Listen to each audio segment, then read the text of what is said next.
दोस्तों दोस्तों क्यों एक भोली भाली औरत अपने पति की मूर्ति के साथ जल करके अपने प्राण त्याग देती है? क्यों राजा विक्रमादित्य को एक चक्रवर्ती सम्राट होते हुए भी किसी दूसरे राजा के यहाँ नौकरी करनी पड़ती है? क्या राजा विक्रमादित्य एक मरी हुई औरत को फिर से जिंदा कर पाएंगे? जानने के लिए देखिए यह जबरदस्त कहानी। एक ब्राह्मण अपनी पत्नी के साथ उज्जैन नगर में रहता था। ब्राह्मण की पत्नी सुशीला बड़ी ही पतिव्रता स्त्री थी। ब्राह्मण कहने के लिए तो राजा के यहाँ नौकर था, परंतु राजा विक्रम ब्राह्मण से कोई काम नहीं करवाते थे। बस हर माह उसे बैठे बैठे तनख्वाह भेज दिया करते थे। ब्राह्मण को राजा की तनख्वाह खाते खाते जब काफी अरसा हो गया, तो एक दिन वह अपनी पत्नी से बोला कि भाग्यवान, राजा का धन खाते खाते काफी लंबा समय हो गया है, किंतु राजा ने बदले में मुझसे कोई काम नहीं लिया। इस भार से मैं कैसे कर्ज से मुक्त हो सकूंगा? अंततः पत्नी से विचार करके वह राजा के पास पहुंचा और बोला कि राजन, आपकी रकम खाते खाते मुझे काफी समय हो गया है, लेकिन आपने मुझसे कोई काम नहीं लिया। इस प्रकार मैं कैसे कर्ज मुक्त हो सकूंगा? मेरी इच्छा है कि आप मुझसे कोई काम लें, ताकि मैं आपके ऋण से मुक्त हो जाऊं। ब्राह्मण की बात सुनकर के राजा बोला कि हे ब्राह्मण, मेरी प्रतिज्ञा है कि मैं किसी ब्राह्मण से काम नहीं लेता, पर फिर भी आपकी यही इच्छा है तो आप मेरे कहने से गंगा स्नान कराओ और एक कलश गंगा जल मेरे लिए भी लेते आना। आपका कार्य राजा के वचन सुनकर के ब्राह्मण अत्यंत प्रसन्न हुए और अपने घर आकर के सारा हाल अपनी पत्नी से सुनाया। वह बोली, स्वामी, आप चले जाओगे तो मैं आपके पीछे अन्न जल कैसे ग्रहण करूंगी? मेरा तो यह नियम है कि मैं आपके बिना दर्शन किए अन्न जल ग्रहण नहीं करती। ब्राह्मण बोला, मैं अपनी मूर्ति बनवा करके घर के अंदर स्थापित कर दूंगा, तुम उसके दर्शन करके अपना गुजारा कर लेना। यह कह करके उसने अपनी मूर्ति बनवाई और घर में स्थापित करवा दी और आवश्यक सामान लेकर के राजा के पास जाकर के बोला, महाराज, अब मैं जा रहा हूँ, मुझे आज्ञा दीजिए। मेरे पीछे से कृपा करके मेरी पत्नी की खैर खबर लेते रहना। उसको अब मैं आपकी शरण में छोड़ करके जा रहा हूँ।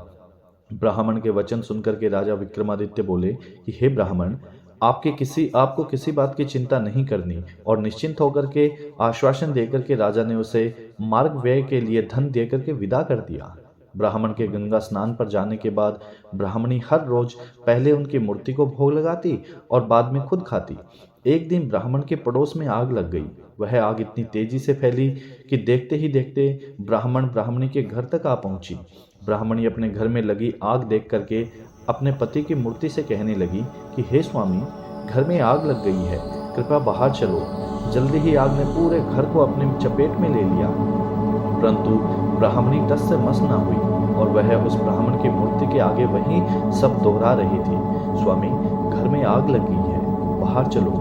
आखिर ब्राह्मणी आग में ब्राह्मण की मूर्ति के साथ चिपट करके मर गई। जब राजा विक्रमादित्य को यह बात पता चली तो वह माथा पकड़ करके बैठ गया और खुद से वह बोला कि यह तो बड़ा अनर्थ हो गया।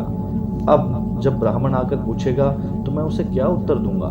ब्राह्मण अपनी पत्नी को राजा के हवाले छोड़ करके उसके कहने से गंगा स्नान करने गया था, पर ब्राह्मणी तो उसकी मूर्ति के साथ जल चुकी थी। राजा विक्रम के दिन बड़े भारी हृदय के साथ चिंता में निकल रहे थे। इसी बीच एक रोज ब्राह्मण भी वापस आ गया और घर में लगी आग और अपनी स्त्री के जल मरने का समाचार सुनकर के वह आग बबूला हो उठा।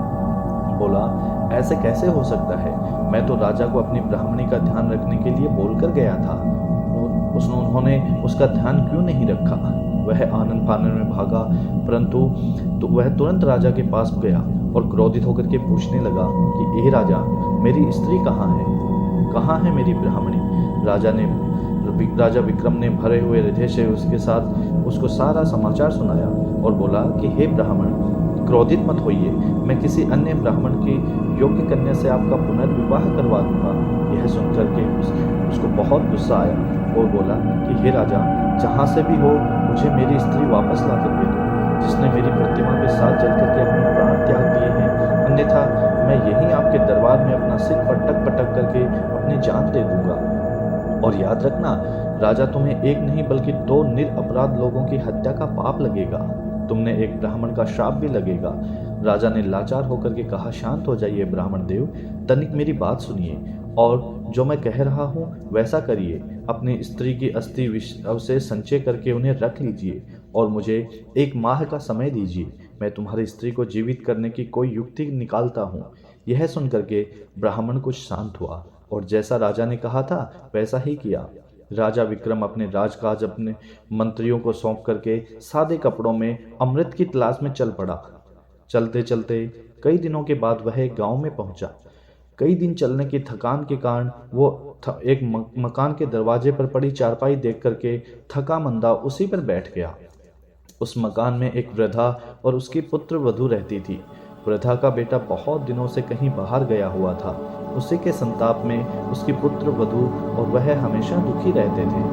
थोड़ी देर बाद जब वृद्धा की पुत्र वधू बाहर आई और उसने राजा को वहां बैठा देखा तो मन ही मन में सोचने लगी कि हो न हो यही मेरा पति है। इसकी सूरत और उम्र दोनों मेरे बहुत दिनों से बाहर गए पति से मेल खाती है। यह बात मन में विचार करके वह भीतर गई और अपनी माँ से कहने लगी कि माँ जी, मुझको ऐसा प्रतीत होता है कि यहाँ आपका बेटा लौट आया है और बाहर द्वार पर बैठा है। बहू की बात सुनकर के बुढ़िया खुश हुई और दौड़ करके दरवाजे पर आई। जब उसने राजा विक्रमादित्य को देखा तो वह उसे बिल्कुल अपने बेटे की तरह ही जान पड़ा। वृद्धा बोली, बेटा तू बाहर क्यों बैठा है? चल अंदर चल। कहाँ था तू इतने दिन? देख, तेरी याद में तड़प तड़प के मेरी यह दुर्दशा हो गई है और तूने एक बार भी मेरी सुध नहीं ली। वृद्धा की बात सुनकर के राजा विक्रम हड़बड़ाया और सोचने लगा कि हे ईश्वर, यह क्या नई बला है मेरे सिर आन पड़ी। वह वृद्धा से बोला, माँ, मैं तेरा बेटा नहीं हूँ, पर तू अपने बेटे का हाल बता, मैं तुझे तेरे पुत्र से मिलाने की कोशिश करूँगा। बूढ़ी औरत रोते हुए बोली कि राजा। उसने राजा को अपनी सारी बात बताई। बोली, मेरा बेटा जब 12 वर्ष का था तब उसका विवाह हो गया था। विवाह के कुछ दिन बाद ही वो कहीं चला गया। आज 20 वर्ष होने को आए हैं मगर उसकी कोई खैर खबर नहीं। वह अब तक लौटा नहीं है। उसकी पत्नी बेचारी चिंता में सूख करके कांटा हो गई है। राजा बोला, बुढ़िया माई, क्या तुझे उसके या उसके किसी पते के बारे में मालूम है? वह कहाँ है? वृद्धा ने कहा, मैंने कुछ लोगों से सुना है कि वह दक्षिण दिशा में वीरसेन नामक राजा के राज्य में काम करता है, जो हर रोज गरीबों में 1.25 मन सोना दान करता है। उसी राजा के महल में मेरा बेटा दुर्जन नौकरी करता है। जब विक्रमादित्य ने कहा, बुढ़िया माई, अब तू किसी बात की चिंता मत कर, ईश्वर चाहेगा तो तेरा बेटा शीघ्र ही तुझे ला करके दूंगा। इतना कह करके राजा विक्रम वहां से दक्षिण की ओर चल देते हैं। कुछ दिनों के यात्रा के पश्चात वे दक्षिण दिशा में पहुंच गए। वहां विक्रम से पूछते पूछते राजा के महल के द्वार पर पहुंचा और द्वारपाल से बोला, भाई, आप दुर्जन को मुझ पथिक का संदेश भिजवाने का कष्ट करें। तुम्हारे गांव से एक आदमी आया है, वह तुमसे मिलना चाहता है। द्वारपाल ने भीतर जाकर के दुर्जन को विक्रम का संदेश दे दिया, जिससे सुनकर के वह द्वार पर आया और विक्रम को अपने गांव का निवासी समझ के उसे अपने डेरे पर ले गया। विक्रम ने कहा, भाई, तुमको ऐसा नहीं करना चाहिए था। जब से तुम आए हो तब से घर की सूरत तक नहीं देखी। तुम्हारे घर तुम्हारी माता और पत्नी रो रो करके दिन बिताती हैं। तुम्हारे लिए यह उचित नहीं है। जैसे भी बने शीघ्र ही उनकी सुध लो। दुर्जन बोला, भाई, मैं क्या करूं? विवश हूं। ना तो महाराज मुझे छुट्टी देते हैं और ना इस्तीफा देते हैं। फिर भला मैं किस प्रकार जा सकता हूं? विक्रम बोला, इसकी चिंता तुम ना करो, तुम्हारे बदले मैं नौकरी कर लूंगा। अब दुर्जन ने राजा से कहा, महाराज, मेरा भाई गांव से आया है, वह मेरे बदले आपके यहाँ नौकरी करेगा। आप कृपा करके मुझे छुट्टी दे दें, क्योंकि मेरी माँ व मेरी पत्नी मेरे लिए बहुत व्याकुल हैं। राजा वीरसेन बोला, अच्छा, अपने भाई को नौकरी पर छोड़ करके तुम 1 महीने के लिए अपने घर हो आओ। यह सुनकर के दुर्जन ने विक्रम को नौकरी पर छोड़ा और स्वयं राजा से विदा लेकर के अपने घर चल दिया और विक्रम उसके बदले नौकरी करने लगा। दोस्तों, खुद एक राजा होते हुए भी बड़े हृदय वाले राजा विक्रमादित्य दूसरों के यहाँ दुख दूर करने के लिए राजा वीरसेन के यहाँ नौकरी करने लगे। राजा वीरसेन का नियम था कि हर रोज वह आधी रात को शहर से बाहर एक देवी के मंदिर में जाता। देवी उसे पकड़ करके तेल के खोलते कढ़ा में डाल देती। जब राजा उसमें भुन जाता तब वह उसे निकाल करके खा जाती। उसके पश्चात उनकी हड्डियों को इकट्ठा करती, फिर उस पर अमृत छिड़क देती। इस प्रकार राजा पुनः जीवित हो जाता।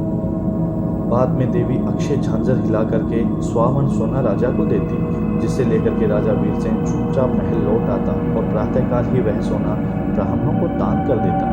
एक दिन राजा विक्रम ने अपने मन में विचार किया कि राजा के पास इतना सोना आता कहाँ से है और हर रोज आधी रात को वह कहाँ जाता है, इसका भेद अवश्य जानना चाहिए। दूसरे दिन आधी रात के समय जब वीरसेन ने देवी के मंदिर के लिए स्थान किया तो राजा विक्रम भी उसके पीछे पीछे चल पड़ा।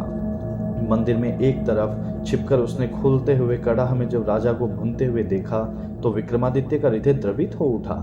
सारा हाल देख करके वह भारी हृदय से अपने साथ अपने वापस स्थान पर आ गया और विचार किया, राजा बड़े कष्ट से सोना लाता है, कैसे भी करके इनका दुख दूर करना चाहिए। राजा विक्रम बाजार गया और हर तरह के मेवे, सुगंधित वस्तुएं और हर तरह के मसाले ले लिए। जब आधी रात का समय नजदीक आया तो विक्रमादित्य ने अपने शरीर को जगह जगह से चाकू से चीर कर सभी प्रकार के मसाले और मेवे कटे हुए स्थान पर भर लिए। अत्यंत पीड़ा सहन करते हुए राजा विक्रम चुपचाप राजा वीरसेन के कक्ष में गए और अपनी जेब से जादुई बीर निकाल करके उसे हुक्म दिया, जब तक मैं न आऊं तब तक तुम राजा वीरसेन को ऐसी गलतफहमी में रखना कि उसे होश ना आए। राजा विक्रम सेन की जगह देवी के मंदिर में पहुंच गया।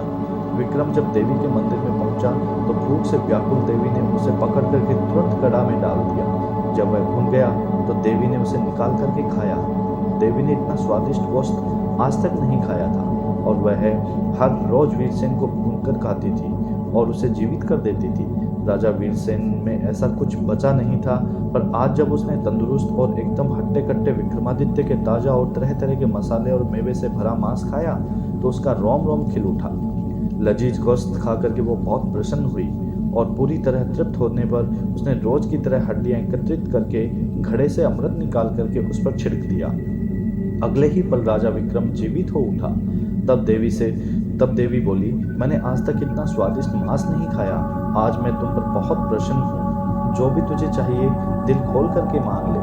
विक्रम बोला, माँ मुझे आपसे 3 वर चाहिए। देवी प्रसन्न हो उठी और बोली कि तुम 3 वर मांगो, क्या चाहिए। तब विक्रम कहने लगा, पहले वचन में मुझको आपका अमृत वाला पात्र चाहिए, दूसरे वचन में मुझे आपकी अक्षय झंझार भी चाहिए। और 2 वरदान मांग करके विक्रम ने सोचा, इसका अमृत यदि मैंने ले लिया और देवी ने राजा को नित्य की भांति भूनकर खाया तो फिर उसे जिंदा कैसे करेंगी।